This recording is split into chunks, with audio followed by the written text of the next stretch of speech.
उन दिनों रानी चिड़िया और सुंदर कबूतर की नई नई शादी हुई थी और वो दोनों बहुत ही खुश थे। लेकिन रानी चिड़िया की सास, जिसका नाम सुंदरी था, वो बहुत ही जालिम सास थी।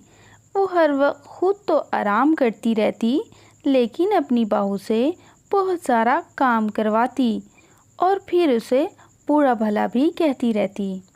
ऐसे ही कई दिन बीत चुके थे और रानी चिड़िया की सास अपने घर का सारा काम सुंदर चिड़िया से करवाती थी।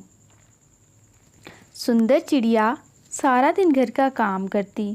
मैं सारा दिन घर का काम करती हूँ, फिर भी सासू माँ मुझसे खुश नहीं होती। तुम मेरे बारे में ये सोच रही थी? अब तुम्हारी पिटाई लगाऊंगी मैं। सासू माँ माफ कर दें। ये सारा कुछ होता हुआ देख सुंदर कबूतर फिर भी अपनी माँ को कुछ नहीं कहता और इन हालात से तंग आकर अपने आम के बाग दूसरे शहर चला जाता है। आमों का बाग कबूतर का था। कबूतर के बाग से हर रोज़ आम चोरी हो जाते। इसके कारण कबूतर बहुत ही परेशान था। मैंने तो कभी किसी पक्षी को आम खाने से मना नहीं किया। वे ये कौन है जो हर रोज़ मेरे आम तोड़ तोड़ कर फेंक देता है? अब तो मुझे इस चोर को पकड़ना ही होगा। अगर ऐसा ही चलता रहा तो वो चोर तो मेरा बाग ही खाली कर देगा। ऐसे सोचते हुए वो एक पेड़ पर छुपकर बैठ जाता है। अभी थोड़ी ही देर हुई थी कि गोरी कवि हर रोज़ की तरह वहाँ आती है और आम के पेड़ पर बैठ जाती है और फिर वो इधर उधर देखती है। चला गया है गंदी आँखों वाला कबूतर। आज तो मैं इसके सारे आम तोड़ कर फेंक दूंगी। ऐसा कहते हुए गोरी कवि आम तोड़कर नीचे फेंकना शुरू कर देती है। अच्छा, तो ये गोरी कवि है जो मेरे आम तोड़ तोड़ कर नीचे फेंक देती है। इसे तो मैं आज ऐसा सबक दूंगा कि कभी मेरे बाग की तरफ मुंह नहीं करेगी। फिर कबूतर अपनी लाठी लेकर वहाँ से उड़ता है। मैं बताता हूँ तुम्हें कि फल कैसे ज़ाया करते हैं। कबूतर गोरी की पिटाई करना शुरू कर देता है।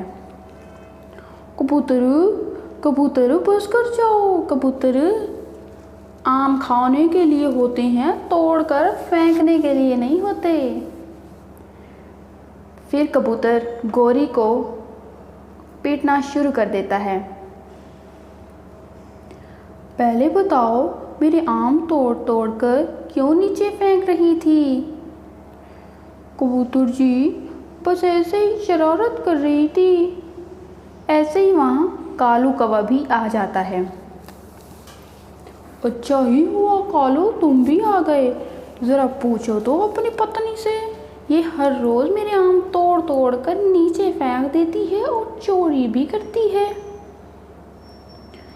कबूतर, मुझे तो बुलबुल ने बताया है कि गोरी चोरी करते हुए पकड़ी गई है।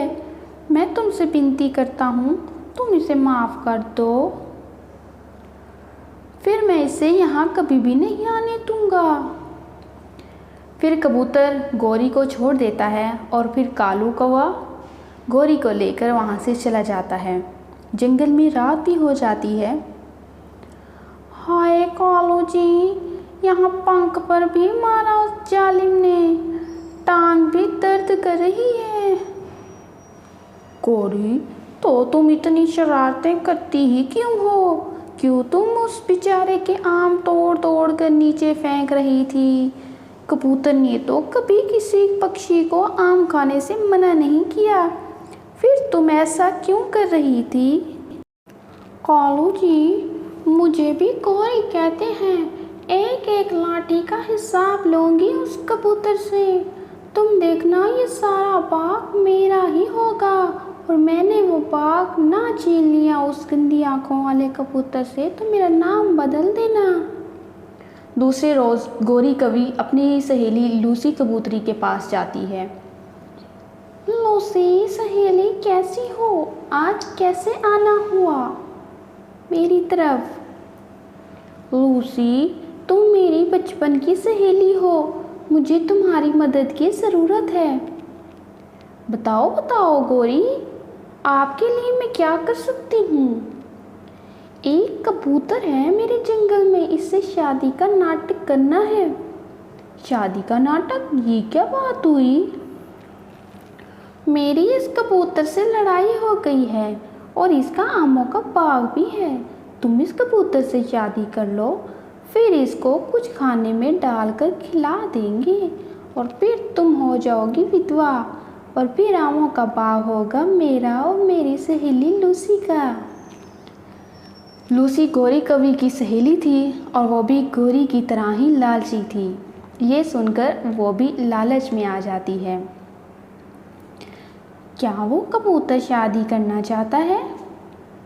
हाँ, वो कबूतर अपनी शादी के लिए कोई कबूतरी देख रहा है। लूसी तुम मेरे साथ चलो, वो इस समय बाग में ही होगा। ऐसा कहकर गौरी कवि लूसी को लेकर अपने साथ बाग की तरफ चल देती है। कबूतर भी अपने बाग में ही बैठा हुआ था। गौरी कवि भी लूसी सहेली को लेकर बाग में पहुंच जाती है। गौरी, तुम आज यहाँ कैसे? क्या करने आई हो तुम यहाँ? कबूतर भैया, मुझे बहुत एहसास हुआ कि मैंने आपके साथ गलत किया कि आपके आम तोड़ तोड़ कर नीचे फेंक दिए। लूसी, तुम गौरी के साथ क्या कर रही हो? मैं गौरी कवि की सहेली हूँ। गौरी ने बताया है कि ये बाग आपका है। मैंने सोचा मैं भी जाकर ज़रा बाग देख कर आऊँ। कबूतर, लूसी है मेरी सहेली का नाम। मैं अपनी सहेली की शादी करना चाहती हूँ। मैंने सोचा क्यों ना तुमसे ही कर दूँ अपनी सहेली की शादी। क्या तुम करोगे मेरी सहेली से शादी? ये सुनकर तो कबूतर खुश हो जाता है। अरे वाह, क्या किस्मत पाई है मैंने। क्यों ना मैं यहाँ रहकर दूसरी शादी कर लूँ। मेरी पत्नी को तो पता भी नहीं चलेगा। दूसरे शहर जाकर उसको कौन बताएगा। और वैसे भी मेरी माँ की खिदमत के लिए सुंदर चिड़िया है ना, तो मैं क्यों ना दूसरी शादी कर लूँ। हाँ हाँ गौरी, शादी तो मैंने करना थी, परंतु मुझे कोई लूसी जैसी सुंदर कबूतरी नहीं मिल रही थी। अब मिल गई है ना। मैं भी आप जैसे सुंदर कबूतर की तलाश में थी। और फिर गौरी कवि लूसी और कबूतर की शादी करवा देती है। कबूतर लूसी को लेकर अपने घर चला जाता है। चिड़िया भी कबूतर की पत्नी को देखने के लिए आती है। कबूतर भैया, आपकी पत्नी तो बहुत ही सुंदर है। चिड़िया बहन, गौरी कवि ने करवाई है हमारी शादी। गौरी की सहेली है लूसी। लूसी बहन, अब आप पूरे घर को संभाल लेना। हमारे कबूतर भैया के पास किसी भी चीज़ की कमी नहीं है। बस एक आपकी कमी थी, अब वो भी पूरी हो गई है। कौलू जी, आपकी पत्नी ने कबूतर पर जाल डाल दिया है और कुछ ही दिनों में आमों का बाग मेरा होगा। क्या ये सब लूसी करेगी? वो ही करेगी, क्योंकि वो मुझसे तो कम लालची नहीं है। दूसरे रोज़ गौरी लूसी को नदी पर बुलाती है। ये जहर है, इसका असर 2-4 दिन में होता है। जब वो गंदी आंखों वाला भोजन खाने लगे तो उसके खाने में ये जहर मिला देना।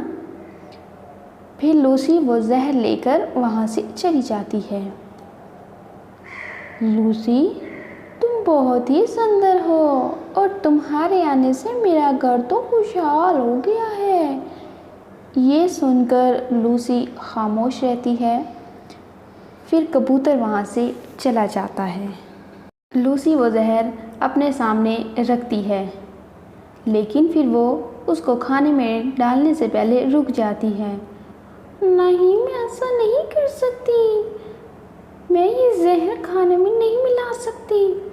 गौरी मेरी सहेली ज़रूर है, लेकिन मैं ये पाप नहीं कर सकती गौरी की बातों में आकर। और वो ज़ोर ज़ोर से रोने लग जाती है। पति जी मुझे माफ़ कर देना, मैंने आपके बारे में इतना गलत सोचा और मैंने तो आपको मारने के लिए ही आपसे शादी की थी, परंतु अब मैं ऐसा नहीं करूँगी। मैं गौरी कवि को भी ये बात बता दूँगी।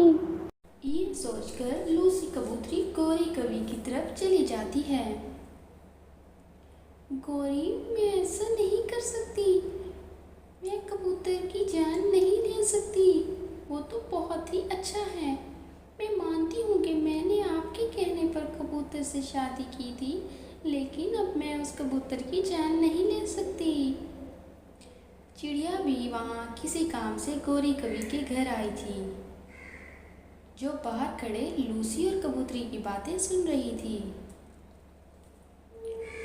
लूसी, जो जहर मैंने तुम्हें दिया था, क्या तुमने वो जहर कबूतर को नहीं दिया?